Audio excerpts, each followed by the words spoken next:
அனைவருக்கும் வணக்கம். நான் கரோலினா சந்திரசேகரன்.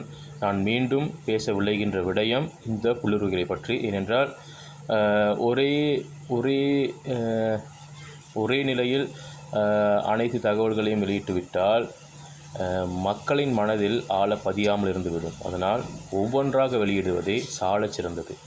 மக்களும் தெளிவடைய வேண்டும் இவர்கள் குறித்த விடயங்களில் என்பதற்காக பதிவாக பகுதியாக நான் வெளியிடுகின்றேன்.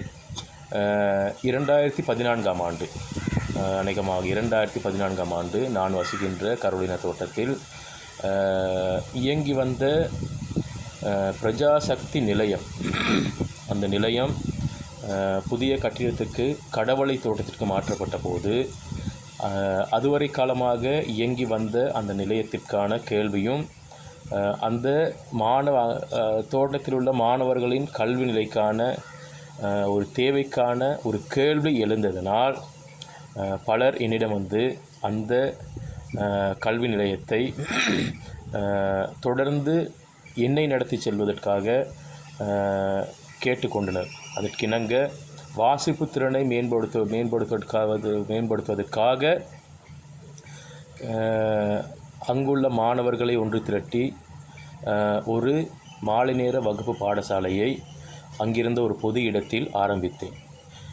இதற்கு தோட்ட பொதுமக்கள் அனைவரும் ஒத்துழைப்பு நல்கினர். அதேவேளை 100க்கும் மேற்பட்ட, அநேகமாக 145 மாணவர்கள் கல்வி பயின்று வந்தனர். அந்த நேரத்தில் முழுதாக இலவசமாக அந்த கல்வியை நான் வழங்கி வந்தேன். அந்த நேரத்தில் அத்தோட்டத்தில் இருந்த ஒரு தோட்ட கமிட்டி தலைவருக்கு இந்த விடயம் பிடிக்காததனால் இவருடைய காழ்ப்புணர்ச்சியின் காரணமாக மாணவர்களை படித்து முன்னேற விடக்கூடாது என்கின்ற கெட்ட எண்ணத்திலும் அந்த கல்வி நிலையத்தை தோட்ட அதிகாரியிடம் கதைத்து அந்த இடத்தை பலவந்தமாக பிடுங்கினான். ஏனென்றால் அவனுக்கு அந்த இடத்தில் ஒரு அதிகாரம் இருந்தது, அதை பிடுங்கினான். பின்பு அந்த இடம் அவனுக்கும் இல்லாமல் போனது. அந்த தோட்ட அதிகாரியின் ஊடாக இது கர்ம வினை திருப்பி தாக்கியது அவனை. இருந்தாலும் கூட இன்றளவும் அது தொடர்பான ஒரு கல்வி நிலையம் அந்த இடத்தில் கொண்டு வருவதற்கோ அதனை மேற்கொள்வதற்கோ வசதிகள் இல்லாமல் போய்விட்டது. ஏனென்றால் இந்த தோட்ட கமிட்டி தலைவர் செய்த மிக மோசமான கேவலமான செயலால். இது முதலாவது ஒரு விடயம். அடுத்தது என்னவென்றால்,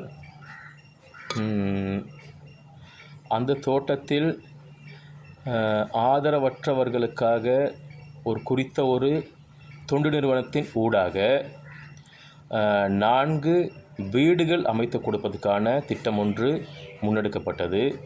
அந்த நேரத்தில் கூட அதே தோட்ட கமிட்டி தலைவர் தன்னுடைய உறவினர் ஒருவருக்கும், அவர் ஆதரவற்றவர் அல்ல, இருந்தாலும் கூட அந்த வீட்டு திட்டத்தில் தன்னுடைய உறவினர் ஒருவருக்கும் வழங்க வேண்டும் என்று பிடிவாதம் பிடித்ததன் காரணமாக அந்த தொண்டு நிறுவனத்திற்கு மிக பாரிய அழுத்தம் ஏற்பட்டு அந்த திட்டத்தையே கைவிட வேண்டிய நிலையில் அந்த தொண்டு நிறுவனத்தின் நிலைமை தள்ளப்பட்டது. இதுவரையிலும் அந்த வீட்டு திட்டம் நடைமுறைப்படுத்தவில்லை. பாதிக்கப்பட்டவர்களுக்கும் வீடுகள் கிடைக்கப்பெறவில்லை. இதிலிருந்து நல்லா விளங்கி கொள்ளுங்க பொதுமக்களே. தோட்ட கமிட்டி தலைவர்கள் இப்படி தான் இருக்கிறானுங்க. ஆக இன்றும் இதே நிலை அந்த இடத்தில் நீடித்து வருகின்றது என்பதுதான் மிக மோசமான கவலைக்குரிய ஒரு விடயம்.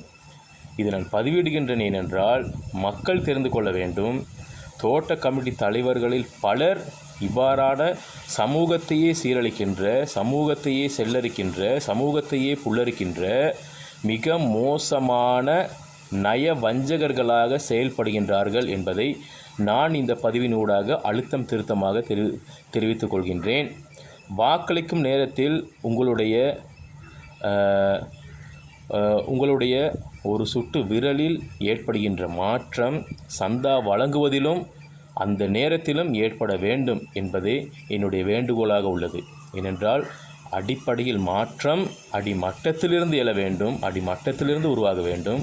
அதற்கு மக்களும் தன்னை மாற்றிக்கொள்ள தயாராக வேண்டும். ஏனென்றால் இன்று யாரும் சிந்திக்கும் திராணியற்றவர்களாக அல்ல.